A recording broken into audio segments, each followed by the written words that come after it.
Welcome to the Val Valley Model Railroad. My name is Sean Moore, and I invite you to the Val Valley Layout Tour 2019. In this video series, you will be taken on a video journey through my model railroad. First, we will view each section through the eyes of a visiting rail fan. Then, we will step back and have a look at each section of the layout from a modeler's perspective. We will produce an episode about every 2 to 3 weeks. Each episode will cover 2 or so sections of the layout.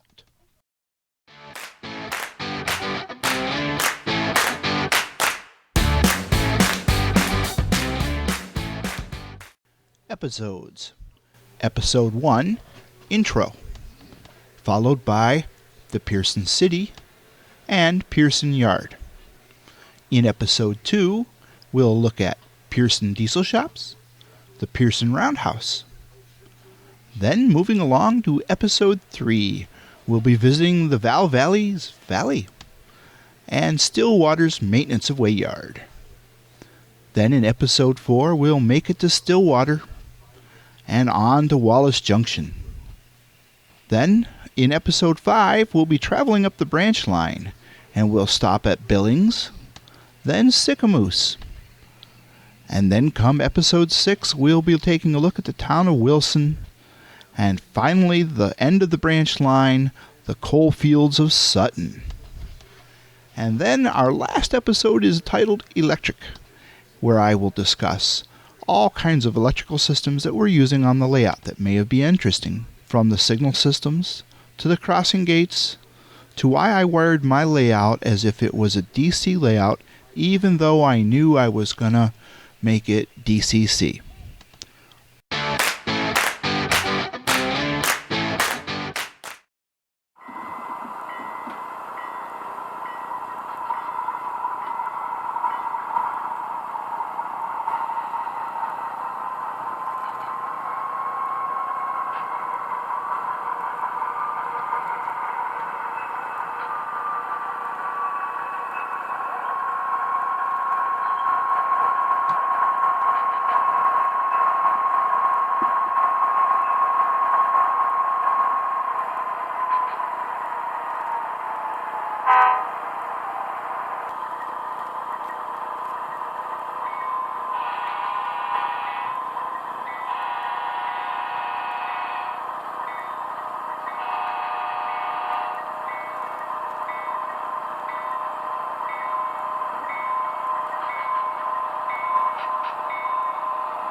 Welcome to the Val Valley's Norfolk Southern Pierson Yard. So we've just watched some rail traffic through the yard, and it can be quite a busy place. There's not a huge amount of things to discuss about our yard. We have 6 storage tracks, so we can hold probably about 35 cars or so. Then we have 1 track that's dedicated to cabooses. You can see them with their little Freds blinking away over there. And in the very back we have 2 locomotive tracks, which we call ready tracks, that hold power that are ready to go out on the main. A couple of small interesting notes that we could make about the yard is the KD magnets. Most of the sidings have a KD magnet. They're marked along the side with little yellow ties. There you can see 2. One of the other things that we do, and I got to find a switch that will let us zoom in on it with the lighting. We'll take a look at this one here. This is a caboose industry switch throw, and this is a limit switch. And a limit switch basically has a common and then 2 contacts. One's normally, one's closed. And what I do is I wire the common over here to my frog. You can hardly see the wire, but it's right there. That's wired to the frog, and then each side, one normally closed wire goes here, and the normally open one goes over here.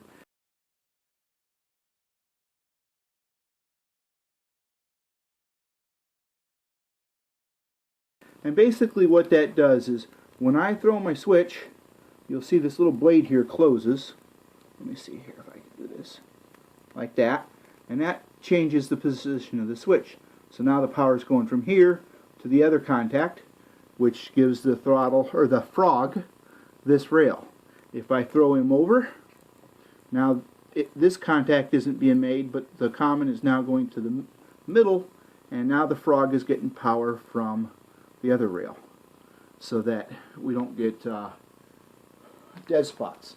Now, one thing we do get once in a while is when I'm not really paying attention and I leave the switch like it's lying now for straight and take a set of locomotives like those through, it'll make a dead short here, and it makes quite the buzzing sound. But I didn't have money to put frog juicers in. Maybe eventually I will. So that's on all of my Atlas switches. Now there are several switches in the middle here that didn't have metal frogs. They had plastic frogs, the 2 underneath these locomotives, like this one. And one thing you'll notice, some of these, this is kind of a good clue, some of these are definitely not DCC friendly. And what happens when the wheel's riding down this rail, the tread, or the bottom width of that rail is wide, or the wheel is wide enough, the locomotive slides over, it'll hit this rail at the same time, and that causes a short. So what I do is I put a little bit of paint right there. Now after a couple of cleans it'll come off and I'll have to put it back, but that adds some, and a little bit on that side, a little DCC friendliness.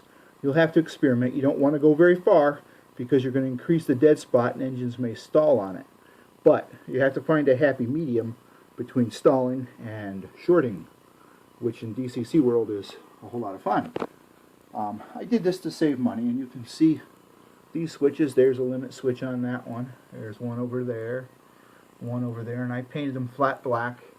They kind of look like railroad equipment that might be attached to the tracks.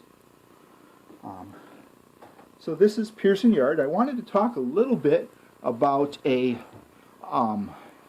unintended goof. Sometimes our little oopses work out with a real positive way.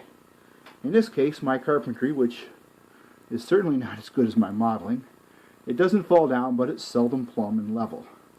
But anyway, it's hard to see, but this side of the yard is about a 1/4 of an inch, or maybe 1/8 of an inch lower than that side of the yard. And possibly the house settling has had something to do with it, because we've had troubles with that removable joint up there in Sycamoose from time to time. But anyway, what happened is, when I'm switching cars here, and I kind of found it by accident, these 2 tracks I can actually do a yard kick with, and possibly this one too, because this end of the layout is a little, my hand's exaggerating, but it's lower on this end than it is that end. And so I can do little yard kicks, and the cars actually wander away. In fact, they wander so far away so fast I had to put foam way in the back to keep springs and knuckles. Well, it doesn't look very realistic. It sure adds to the realism. So we're going to go take a look at a quick video of doing a yard kick.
Okay, now we're back from the yard kick, continuing to look at Pierson Yard. It should be noticed that Pierson Yard and Pierson City, which were both in this video, Pierson was the last name of my grandparents, who raised me when my parents passed away. So this is kind of my way of remembering them. You'll find a lot of things throughout my layout are like that. Street names, some buildings, and a couple towns, so forth. We started the scene out here with the sign for the yard. The only thing we really haven't looked at is our Pierson Yard office. This is the yard office. Now this is an old wood kit. I got it off eBay. And I have to stop and think when I purchased this that some older gentleman probably put this together many years ago, and he's probably not with us anymore.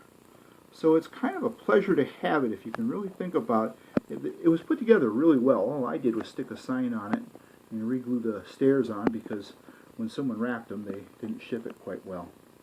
But it makes you think, too, how many of your buildings are going to wind up on someone else's layout, and will they take care of them or not, you know?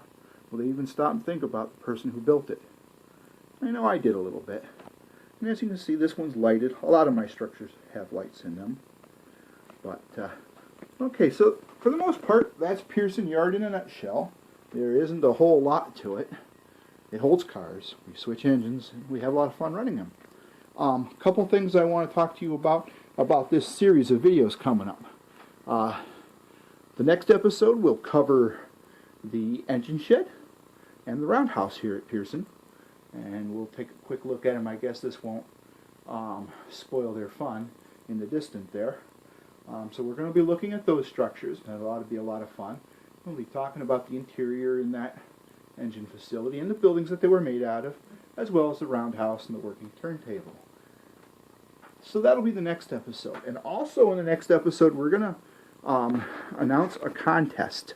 Yes, a contest. We're going to give something away. We're going to tell you how you have to enter in the contest, and what we're going to give away is a set of Phantom Hobbies maintenance away equipment. Looks like it's going to be about 6 pieces, I believe. 2 tie cranes will be in it, 2 tie pullers, and 2 tampers. It's like $100 almost worth if you bought it from Phantom Hobbies, but we're going to give it away free. You won't even pay shipping. That will be to the continental United States. If you're any farther than that and the winner's drawn, they'll have to pay the postage. Sounds fair. So look forward to that, and I hope to see you in our next video. Thanks for watching.